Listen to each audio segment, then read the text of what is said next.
Disney's Mulan, animation or live action? Which one is better? We'll find out in this review.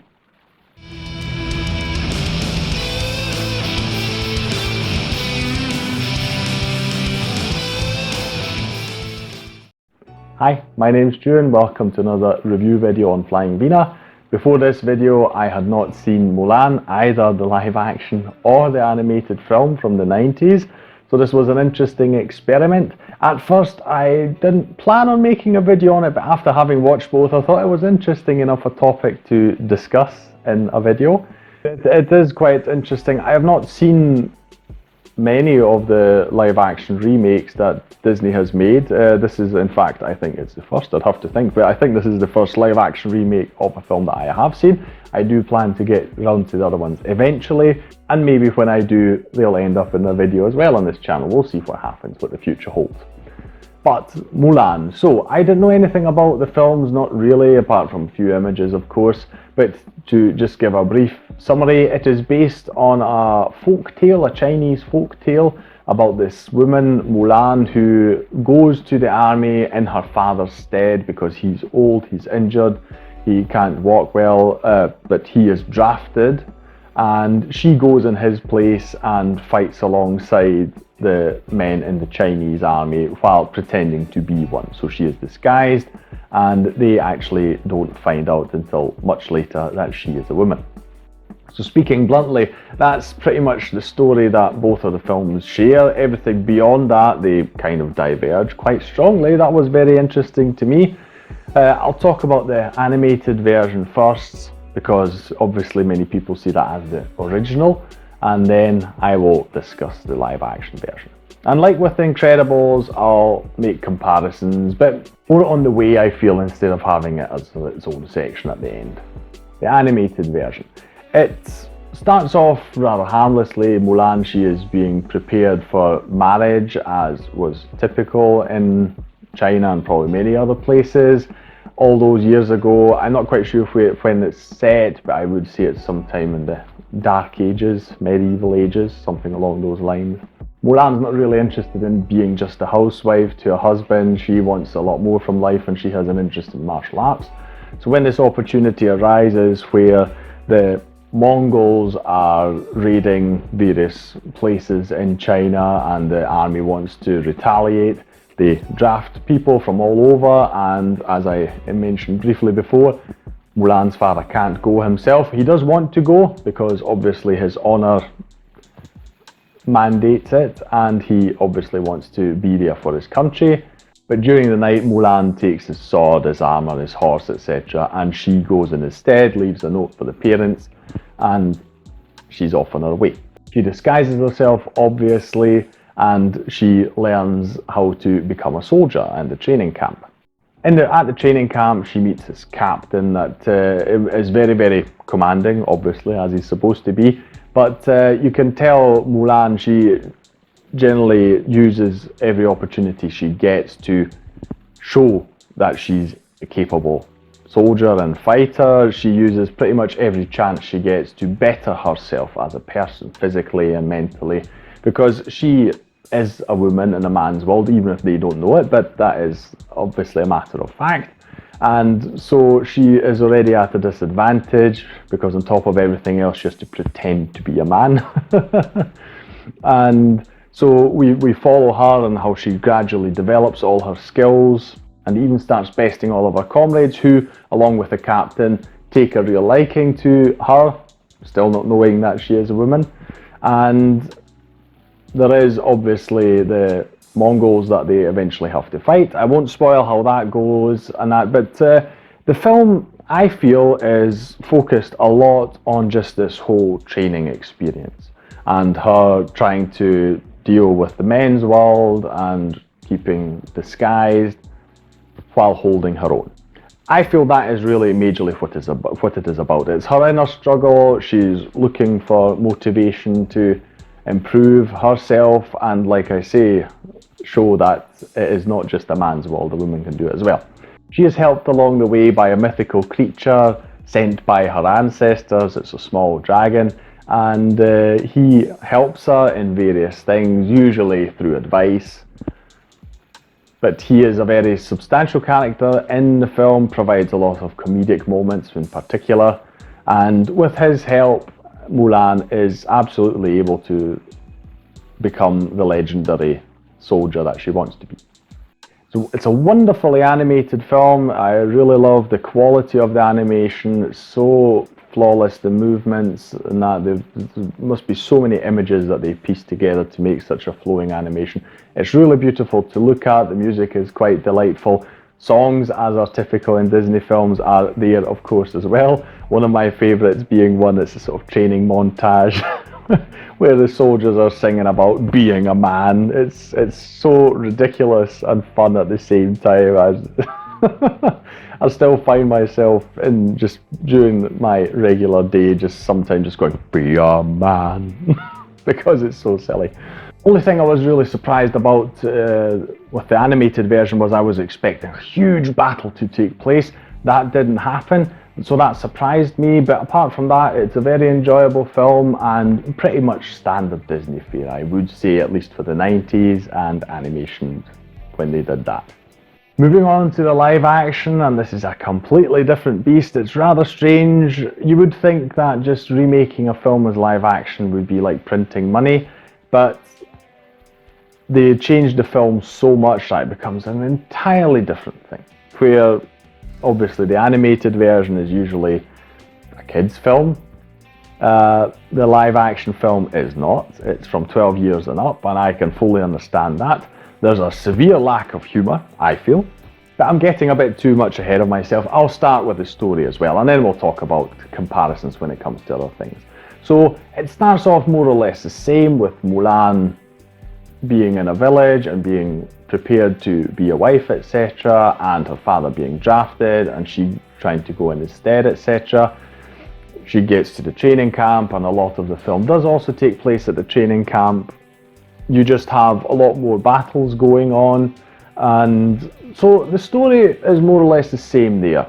So there's not much to really say about that, but the main difference is in how it's done, and particularly her characterization. Because the film starts off with us being shown that Mulan all of a sudden has a strong chi, and chi, if you're familiar with it, is just a sort of concept of inner strength, I suppose you could say. It's existent in many different Oriental cultures. Here, in this case, it's the equivalent of a magic power even, okay? So Mulan all of a sudden has superhuman abilities. Which is really, really strange, and this is probably my biggest gripe with the film, because the first one was all about her just being a regular woman with the dream of becoming a soldier and a capable, able fighter, and she works hard and trains and doesn't let herself be belittled by these men. She goes away and she manages to ascend really and become this powerful warrior. In the second version, in the live action version, it's like she's got magic powers and that makes her a capable fighter, which is really disappointing, I feel, because you've got an opportunity here to tell a strong story from a woman's perspective and you're turning it into something else. So that is rather strange. Her father tells her that she must hide this, so even in that way, it's the thing that makes her special in terms of fighting, and yet she's told to keep it hidden. I don't know, it just felt really off. And then you've got the whole thing at the training camp. They've taken the captain, who was the big second character in the film, was not just her commanding officer, but in the end he was also the love interest. They've taken him out of the film completely. They've sort of split him in two, so you've got two characters now instead of the one, and they fulfill the different roles. But there wasn't much going on there. The love interest, I felt there wasn't much chemistry going on there, and the commanding officer, well, the actors, by the way, are all fine, so there's no complaints there, but it just didn't feel the same, really. So that did not work at all. The film, as I already said, has got a huge lack of humour. So considering it's a Disney film and Disney is known for the humour, there is humour in this film, it's so few and far between. It's like they wanted to make their own action fantasy film and they just said we don't want to do the typical Disney formula at all. There are no songs in here. The dragon, this is a very, very big gripe my wife had with the film, because she loves the dragon in the animated version. He is not existent in the live action version. Instead, we've got a phoenix. That is more a metaphor, I would say, and not an actual animal being in the film. And that keeps popping up, and it does not fulfill a lot of purpose, really. It's rather strange in that way. The animated film, while having a talking magical dragon, feels far more grounded in reality than this live action version. Because we've got this chi thing, and then the Mongolian army, just as sort of counterpart, they have a witch, also a magical person. And it is very strange, both this witch and the leader of the Mongols. They're given some backstory, because nowadays obviously every villain has to have a backstory, and it's just enough to sort of tick off the box, but it's just not interesting, you know, so it just takes away time from doing something interesting in the film, I feel. So the characters, generally speaking, feel very, very bland, very uninspired, really. Mulan herself, like I say, it's interesting because they've taken away the big struggle that she had, where she wanted to show that she's better than the men. Here, at some point during the training, it's revealed that she's got this chi power, and the commander says use it. And then that's all that's done. So again, a man steps in, tells her what to do, and then it's done. It's like, it doesn't feel like she really grows as a character, because she's basically just being told one thing from the other, and that's all that happens, really. The only moment she has is when she reveals she's a woman. That's really the only bit of character development she has. And then with her chi thing, she does this absolutely ridiculous thing. While the action in this film is good, there's a lot more in it than in the animated, which I do prefer, which I do like. But she does this insane thing where she can just randomly kick a sword or spear that's flying through the air with her foot, and it flies with absolute precision and hits the target, whichever she wants. It's an absolutely ridiculous move, and it's done multiple times in the film. It's ridiculous every single time, and quite conveniently she forgets about this skill that she has whenever she would need it the most. As you can expect, there's obviously a big fight with the Mongol leader. I'm sorry, this is a spoiler, but like I say, it is very, very, the film generally is very predictable, so nothing will surprise you really about any of it. And she could, for instance, use this skill, does not do it. And not only that, but this Mongol leader, at no point is it in any way shown that he has any magical abilities, that he has any chi, anything like that. So he is a normal, regular human being. And yet Mulan, who we've been told is superhuman through her chi, is having difficulties fighting against this guy. So again, what is the message here? That a woman, even with magical powers, is only just as good as the man? It's really strange. So I don't really get what they were going for with the messaging in this film. It's all over the place. Like I said, there's so many logical fallacies that make no sense. The villain himself, he does the typical thing, monologues a lot instead of just killing the emperor, who, by the way, I will say, I like Jet Li. He plays the emperor, the Chinese emperor, but he put in a really lazy performance for this. I like him, and it's not easy for me to see this. While all the other actors are fine, nothing outstanding, just fine, Jet Li puts in the worst performance in the film, unfortunately. He watches Mulan fight and everything, and he's just matter-of-factly just looking at her. You know, it's really, really strange. You'll have a lot of parents that paid the extra €30 or dollars to watch this film with their kids, who are probably real big Mulan fans. Surely after half of this film they would have turned it off. No singing, not a lot of humour, there's not really a lot going on in the story, rather bland, so it's a very, very strange thing. And if you have been following the news, you might know that there were a lot of controversies with this film. It's so controversial.